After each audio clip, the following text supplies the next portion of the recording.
Welcome to the Salon at Tokyo College. Today we're very fortunate to have as our guest Professor NOTOMI, who is also the Dean of Humanities at University of Tokyo.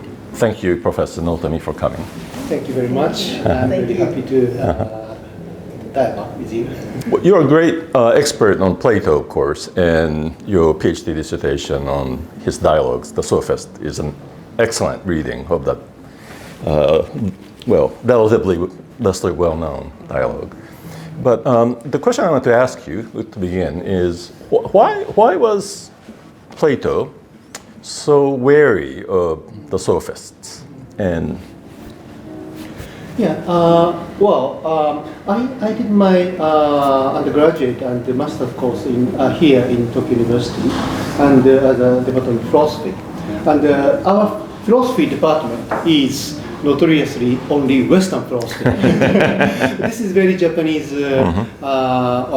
very strange history, because when Japan introduced philosophy from Europe, the mid-19th centuries, the Western philosophy is at the highest, stage. And then Japanese people understood the philosophy exclusively Western. So, when I studied philosophy at my department, of course I choose Western philosophy, and Plato and other philosophers, Kant, Leibniz, and others we read. But I was wondering, what philosophy is. Yeah, because philosophy should be universal, and of course Japan, China, or India, we all have tradition, but why philosophy is so? That was my first question, and then I got interested in Greek philosophy, because that was the origin of philosophy. So what philosophy means, and the Plato was of course one of the most important person to fix the meaning of philosophy. So that is one of the main reasons I started reading Plato. So then choosing the Sophist is another, it's a continuation, it's a part of my project.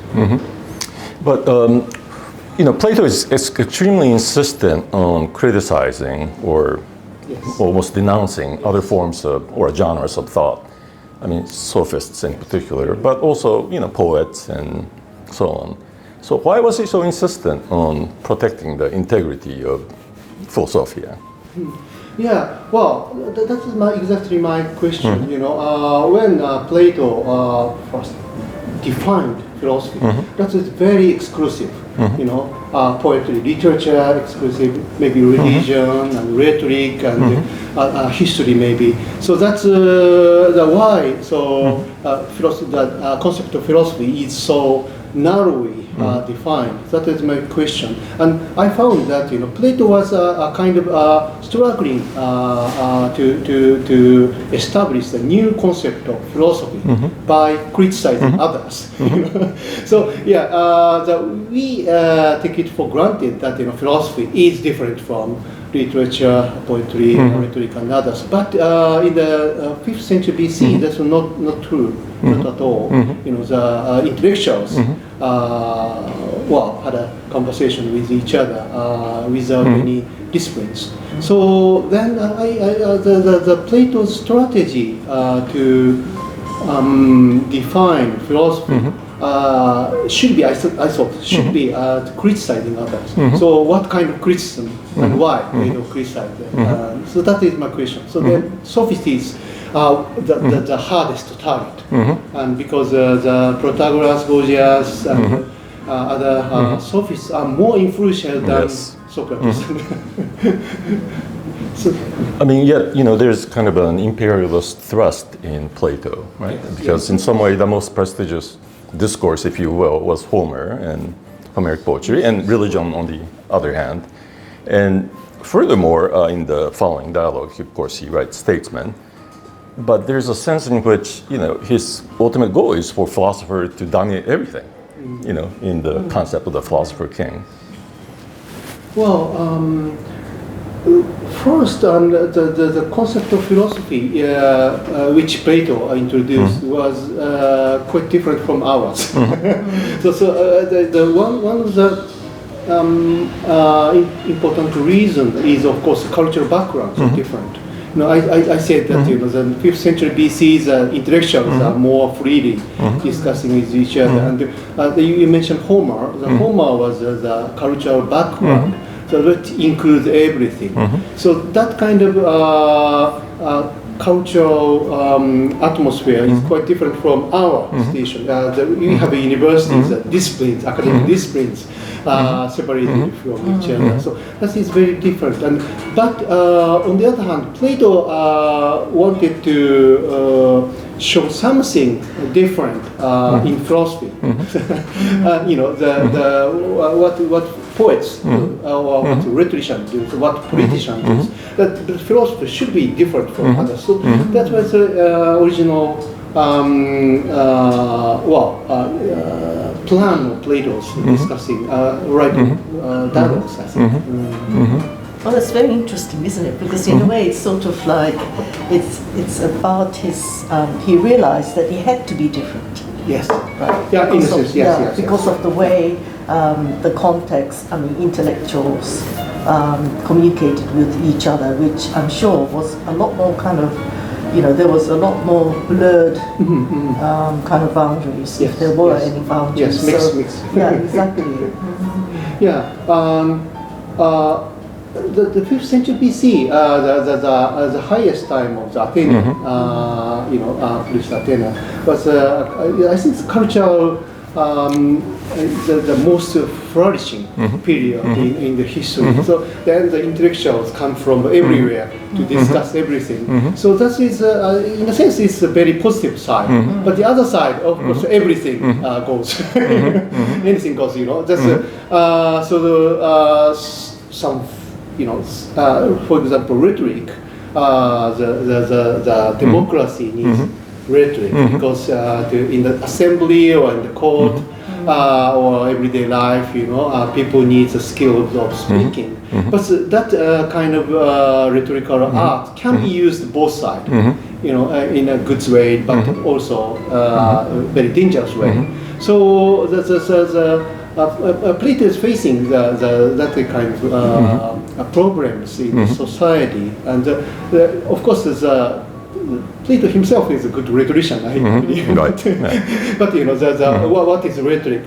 What is how rhetoric is different from philosophy? So that kind of things is each project, poetry, rhetoric. Statesmanship and others. You've written a great one-volume history of Greek philosophy, and of course there's a second volume to come.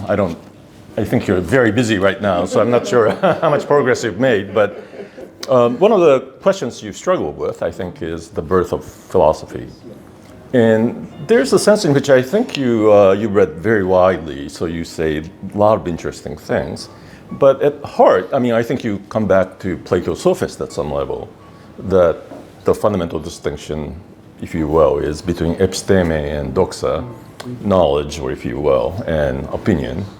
And philosophers are interested in truth, for lack of better words. And yet, if you read on in your book, for example, Aristotle was very much interested in doxa. And Socrates, to use another example, is extremely interested. In some ways, the social sciences, which we do, it's all about doxa. And so I'm curious to know what that means for philosophy. Well, actually, I wrote several books, and yes. He's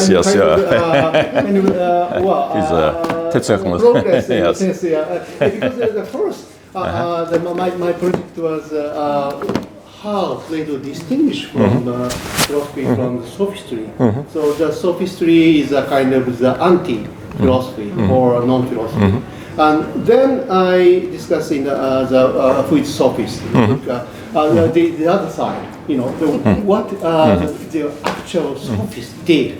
And that is very interesting because, of course, we have an image of the sophist as non-philosopher from Plato's side. Right. Right. But not much, but we have some evidence writings of the sophists, and if we analyze them, it's really interesting happens. Quite different from Plato's philosophy. But the sophists claim to be philosophers. That is interesting. Right. Plato tried to distinguish the philosopher. Socrates is a symbol.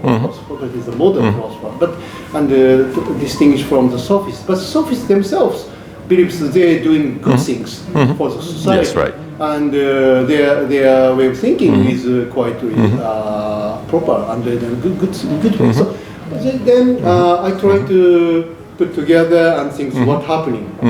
So in the sense, the history of Greek philosophy, the book is kind of multi-faceted. That's a very strange mixture of everything. Because the Greek philosophy is not monolithic, Plato and Aristotle, but the Plato and Aristotle was only a very small part of it. And they are very extreme in a sense. And the other people more dominant or predominant in the society had also very much influence in the later period, like humanities, rhetoric and literature and other things. So then I try to be fair to everyone. It's actually true. It's because at least we should see everyone. I discussed in the history of Greek philosophy. Yes, right. 33 more philosophers, including sophists, who's called sophists. So it's a bit scandal history philosophy book. So can I ask something very, very basic that I sort of always wanted to know, and you're going to laugh at this, but so what is philosophy to Plato? And also ultimately we are in the 21st century, so I'm sure we will move to those contemporary subjects, but at the time, that you've been researching.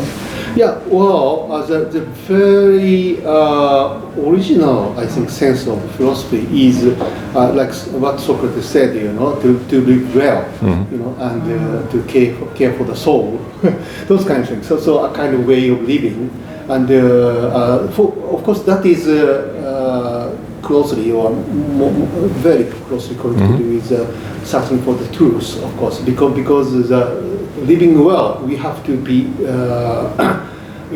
aware of it, what we are. So the searching for the truth, the kind of investigation, those kinds of things are part of the philosophy. And the more important thing is kind of we have to care about ourselves and how to live. So it's ethical or political things. And so the Socrates, I think for Plato, the Socrates is after his death, of course, but he's a model philosopher. What philosopher should be. And the Socrates' message is like this. Be aware of my own ignorance. That is a divine mission. The God, the Apollo, asked me to examine myself. Then I found myself, I'm ignorant. So that is the starting point. So that is not only for Socrates, but human beings. It's a kind of the human reality. So that is, I think it's a very broad concept. Was the starting point, at least starting image of the philosopher. And Plato more clarifies, each part of the definition and, in a sense, structure. The philosophy as a kind of not discipline, but kind of genre. But if I can go back to my earlier question, there's a sense in which, for Plato especially, there is the truth, and in some way, the epistemic monism, for lack of better words, leads to a sense that there's actually one best way to live. I mean, as opposed to kind of Aristotelian conception, where you can have arete, virtues in, any field. Well, it's a bit simple. the truth is absolute. That does not exclude the plurality of actual truths. For example, we live in a different station and different background. So what we should do is different from each of us. But we can share the same concept of, for example, justice or well-being or that kind of things. The Plato is emphasizing that kind of the ultimate side of the goal of things. And Aristotle more focus on the real diversity of the realization. So I think that in that sense, Plato and Aristotle was not contradictory, but kind of supplementary with each other. But the different side is the sophist side. Sophist is more relativistic. So that is the contrast. Plato and Aristotle is both absolute side in a sense. Yeah, because they believe in the truth. Actually, truth can be found after investigation or study. But the sophist message was more provocative. That there's no truth. So everything is perspectival. It's like Nietzsche, So we cannot extremely we cannot share the same ideals, but each can do his or her own things. So that is a relativist side. The main conflict is between absolutist side and the relativist side. So it's the same sort of dichotomy that we have to do. Yes, it's repeated. Someone is in the middle. The classic study of classics, of course, is in ferment in the Anglophone world and the world at large, I think. And one of the features I really enjoyed reading your history book, of course, is to break away from kind of the autochthonous kind of vision of Greek philosophy. You talk a great deal about Egyptian influences and so on. And you also talk about the axial age and provide this comparative perspective. And there's a lot of scholarship comparing Indian philosophy and Greek philosophy and the simultaneous emergence of Chinese philosophy and so on. So how do you deal with that in your research and teaching? This, of course, I'm a Greek philosophy scholar, but I'm now extending my field to the world philosophy, and I organize some world philosophy project. And yes, so that is that is one reason. It's Greek philosophy itself is already very wide and diverse one, but it's, the Greek philosophy is still one part of philosophy, and the ancient tradition, at least three main axial, Western, including the Egyptian, Mesopotamian, Greek, and the Indian, and China, and at least 6th century BC, there's no connection or communication with each other. That is almost true. So it's very strange. Almost at the same time in the human history, somewhat similar movement occurred in three civilizations, but different. And the different traditions afterwards. So that is the interesting things. And my own intention is kind of relativize Western philosophy and to introduce a more universal philosophy. I myself had a Chinese philosophy background and Buddhist tradition as well, so I can do something like that, even if I'm not specialist in those philosophies. So that is the world philosophy side. But I mean, one of the benefits of, if you will, comparative or global perspective is that it allows us to look at these classical figures anew. I mean, rather than, I think you mentioned Professor Izutsu's work on Islamic philosophy, but also when he turns to Plato, he can see that mystical religious side much more clearly. And so it doesn't quite contradict perhaps the presentation you provide, but certainly provides a more fuller picture of what Plato was interested in. Yeah, that is you mentioned it, Toshihiko. I was influenced by his works, and I haven't met him when he was alive. But his philosophy is very original. I mean now it's more fashionable in Japan, right, sure. than 30 years ago. But his approach is very flexible. He doesn't divide in cultures, but he cross-cultural philosophy, and he thinks that philosophy is more not historical, but simultaneous structural things. Yeah, we have the similar patterns of thought. And then he found Plato's philosophy and Greek philosophy as very similar to some of the Eastern philosophies and even influence from Plato's. I think that's good for us because when we do philosophy in Japan or East Asia, we normally separate Western tradition and Eastern tradition, and of course they're different. But we should see some more common things in them. So that is its approach is one hint.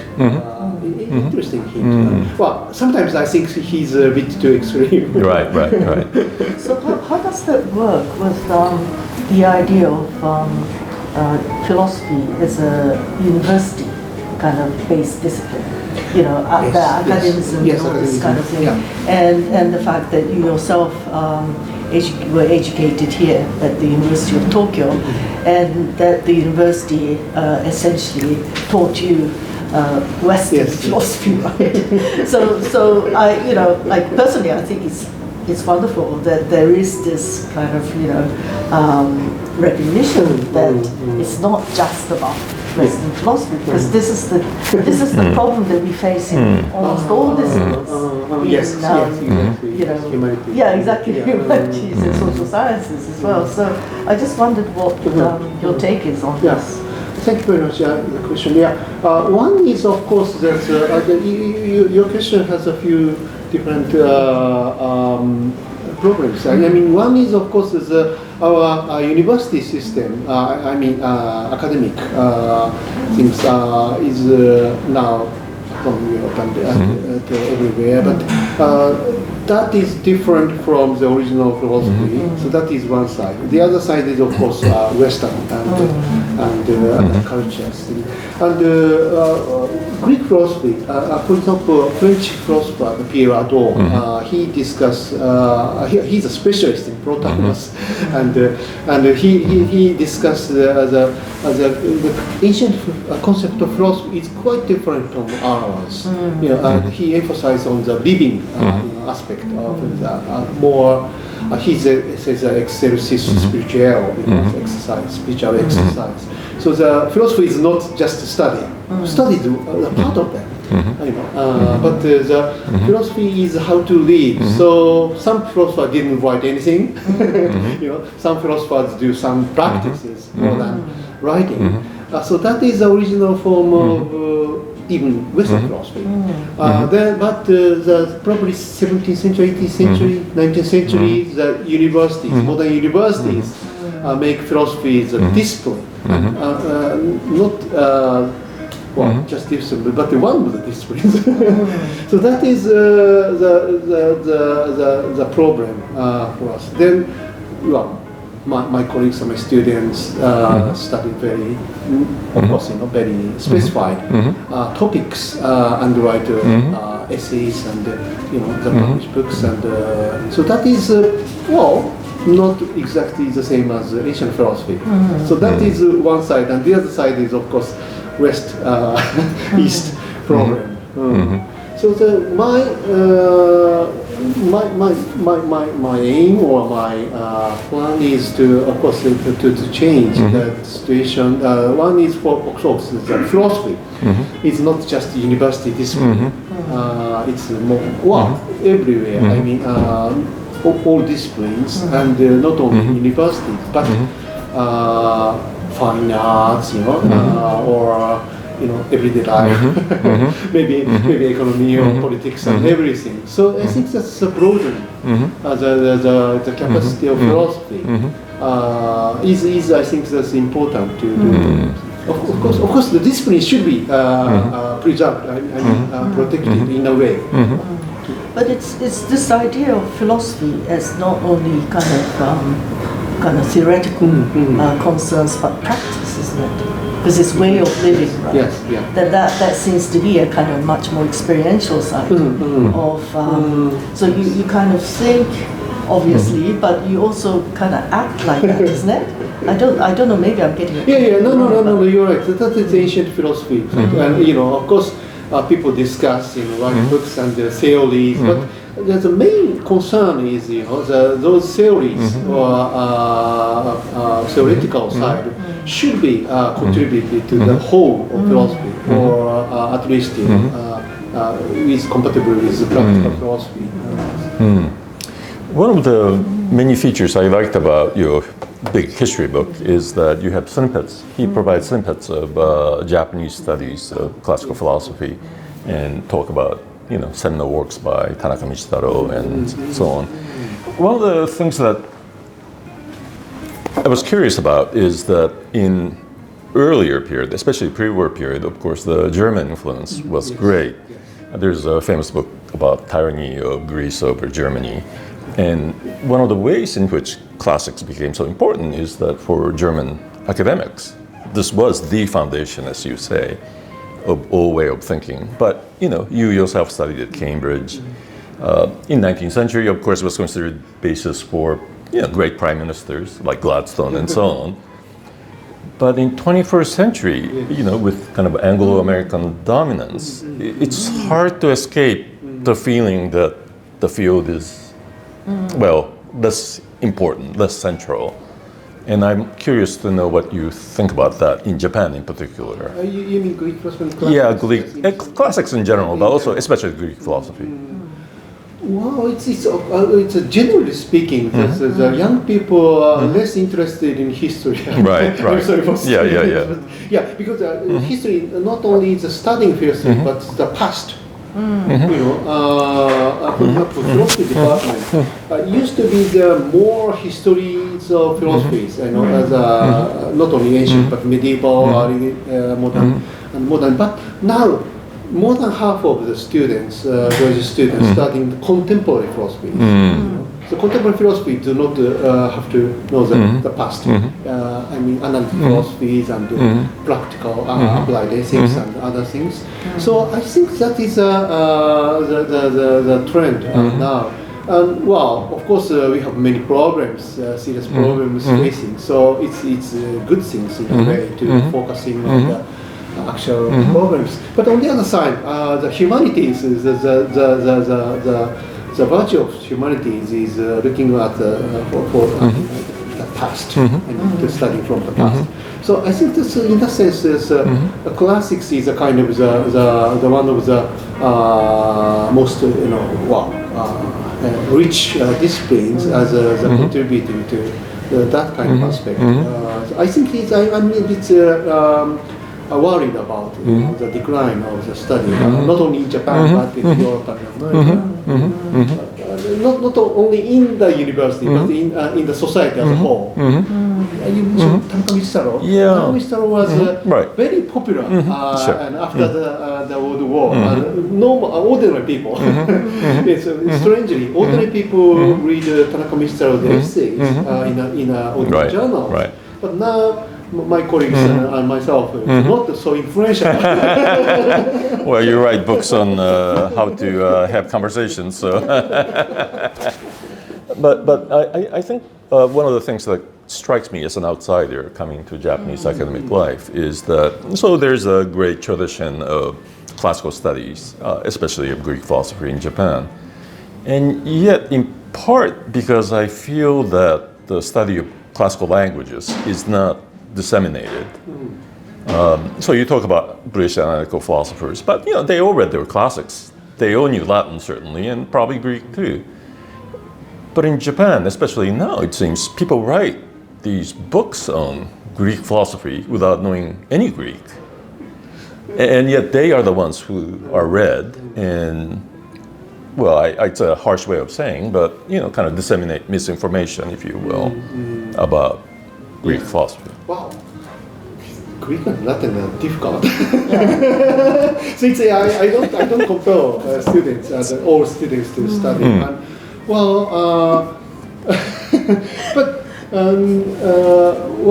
I think that humanities, we need, of course, always need the language and the original text to read the original text skill. And I, of course, push students to do that. But as I said, now it's the English is more dominant than other languages, not only Greek and Latin, but French, German, so less popular than before. So that is the general problem. And classics is always not the major topic in Japan. And some classicists in Japanese universities, like Nakamita or or other people are very top level, I think. But they're specialists. They translate, they introduce, they wrote books. Then people, ordinary people, that is a more important aspect. And the philosophy is, in a sense, still not obsolete. I mean, people interested in at least the Greek philosophy. So that is. Well, I think personally for me, I mean, what's important about learning Greek, for example, is that it's kind of a window into a completely different way of thinking. I mean, it's so foreign, even though it stands at supposed foundation of Western thought. There's no sense of interiority as we think about ourselves. There's no sense of will or choosing. And so that, to me, is the reason and makes it kind of exciting to study. And yet, by reading everything in Japanese or English, I think it's easy to skate over and then kind of homogenize the reception. But I mean, if I may, it seems to me that the role of the philosopher, a lot of what you have to do, I guess, is sort of like a interpreter, right? Interpreter of the classic texts, and this is why you have different interpretations, and this is what creates academic debates. I'm supposed.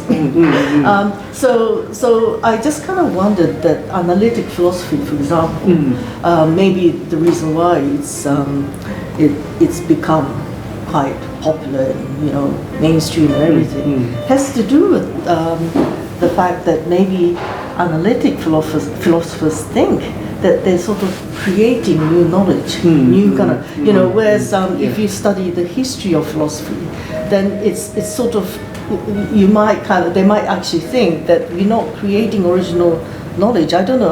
I think this is obviously a very unfair thing because I don't believe that. But I think that I just wonder because there's so much emphasis now, just generally speaking, across humanities and social sciences, on kind of theories. It's somehow sort of taken on a higher kind of in a higher knowledge. Yeah, I think so. And it sort of happens quite a lot in history. It doesn't, but in obviously some areas of social sciences in particular, it's quite it's quite a kind of prominent point, right? In the way that discourse or the study of these academic subjects, disciplines are moving towards. So I don't know how philosophy stands in this kind of. Philosophy is actually there's many sides of philosophy and many ways of philosophy. So I don't exclude, for example, analytic philosophy. Analytic philosophy is straight. At least the ideal form of analytic philosophy is straightly go to the problem and discuss very clearly. So that is a good practice for the thinking, and maybe they can find some good answers. But so that is a good way. But that is if the students are trained in an analytic way, so they see only analytic way of thinking. So, but you mentioned that Greek philosophy or maybe Chinese philosophy, and then we have to know the different ways of thinking and different framework, not just the concept, but the different frameworks and different approaches.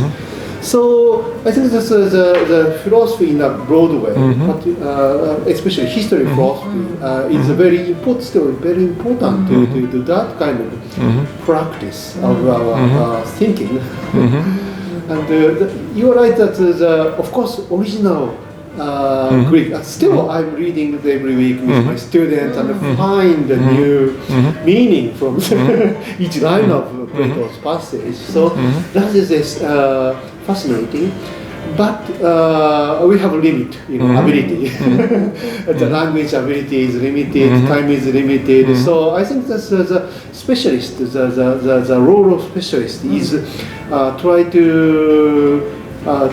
show the how interesting these things and to show the way to these things, even if the readers cannot read Greek. So that's I think that's in a sense inevitable. We cannot teach Greek for everyone. Well, it used to be common, of course, but I don't know a word of Greek. yes, well, it's all Greek to you, huh? Yeah, exactly. Well, last time I was in Cambridge, I was talking to a classicist, and I was lamenting my declining ability in Greek, because the mark of an educated person is to know Greek, but this classicist assured me that the mark of an educated man today is to have forgotten Greek. So I think I'm very educated. I am even more so. Yes, I don't know a word. Anyway, thank you so much for taking time from your very busy schedule. Thank you. Thank you very much. Fascinating. Thank you very much. Yes.